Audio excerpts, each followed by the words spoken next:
Kami dari kelompok 3 yang beranggotakan Saya Desina Lausna Ferianti. saya Marlin Aulia Dieza, Saya Amelia Gezani Hartantio. Saya Nasyila Andara Putri. Dan saya Syafa Melenda Ramadhani. Nah, sekarang kami lagi berada di Museum Perumusan Naskah Proklamasi Yang berada di daerah Menteng, Jakarta Pusat. Nah, kita hari ini akan menjelaskan bagaimana perjuangan rakyat Indonesia untuk meraih kemerdekaan. Ikutin kita terus. Pada 7 Desember 1941, Jepang melakukan serangan terhadap Amerika Serikat dengan mengebom pangkalan laut mereka di Pearl Harbor, Hawaii. Sebagai bentuk respon atas pengeboman Pearl Harbor, pada tanggal 8 Desember 1941, Kongres Amerika Serikat menyatakan perang terhadap Jepang. Peperangan antara Jepang dan Amerika Serikat terus berlanjut sampai akhir masa Perang Dunia II pada 1945. Seiring dengan terdesaknya Jepang dalam Perang Dunia II, Sekutu membuat ultimatum lewat deklarasi Potsdam. Sekutu menyerukan agar Jepang menyerah tanpa syarat. Jepang ternyata tidak menghiraukan deklarasi Potsdam dan masih menolak untuk menyerah. Pada 6 Agustus 1945, bom yang disebut Little Boy dijatuhkan di kota Hiroshima. Setelah Hiroshima, pada 9 Agustus 1945, Amerika Serikat kembali mengebom Jepang, tepatnya di kota Nagasaki. Pada saat yang sama, tanggal 9 Agustus 1945, pasukan Uni Soviet menyerang Manchuria, wilayah utara Cina yang diduduki oleh Jepang. Serangan ini menghancurkan pasukan Jepang yang sedang berperang di Cina dan di Korea. Kehancuran disebabkan oleh bom atom di kota Hiroshima dan Nagasaki serta ancaman dari Uni Soviet membuat Jepang sadar bahwa kekalahannya sudah tidak dapat dielakkan. Pada 15 Agustus 1945, Kaisar Hirohito menyampaikan langsung keputusan menyerahnya Jepang tanpa syarat terhadap Sekutu melalui radio nasional. Pasukan Jepang sendiri berusaha menyembunyikan berita ini supaya tidak terdengar oleh para pemuda Indonesia. Tokoh yang mendengar berita Jepang menyerah terhadap Sekutu adalah Sultan Syahrir.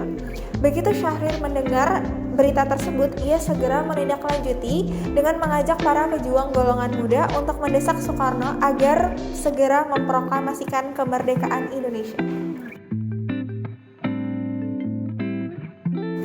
Nah, setelah akhirnya Jepang menyerah kepada Sekutu, terjadilah peristiwa Rengas Dengklok. Peristiwa Rengas Dengklok adalah peristiwa penculikan yang dilakukan oleh sekelompok pemuda, yaitu Sukarni, Wikana, Aidit, dan Khairul Saleh. Peristiwa ini terjadi pada tanggal 16 Agustus 1945 pukul 3 pagi.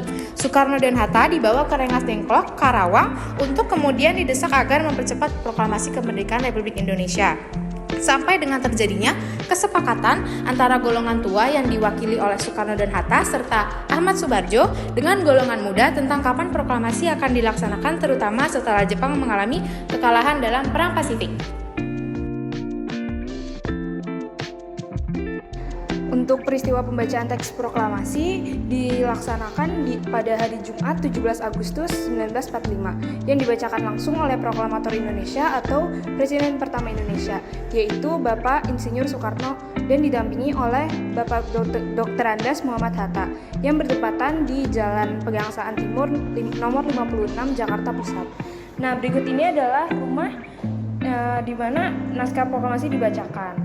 Setelah itu ada pengibaran sangsaka merah putih. Setelah dibacakan teks proklamasi, dilanjutkan dengan pengibaran sangsaka merah putih oleh Bapak Latif Edranendrat dan Bapak Suhut Marto Kusumo. Bendera merah putih ini dijahit oleh istri Bung Karno, yaitu Ibu Fatmawati. Nah, jadi ini peristiwa pasca proklamasi di Indonesia.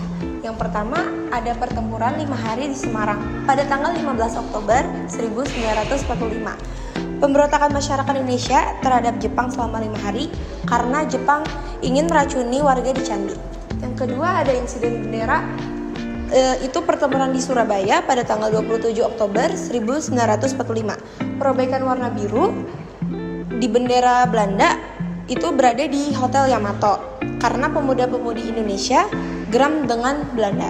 Nah, di sini ada Bandung Lautan Api. Itu terjadi pada tanggal 24 Maret 1946. warga Bandung membakar habis wilayah Bandung Selatan karena hendak dipakai para penjajah. Sekian perjalanan kita di Museum Proklamasi kali ini. Semoga ilmunya dapat dimengerti dengan baik. Sampai jumpa lagi. Dadah.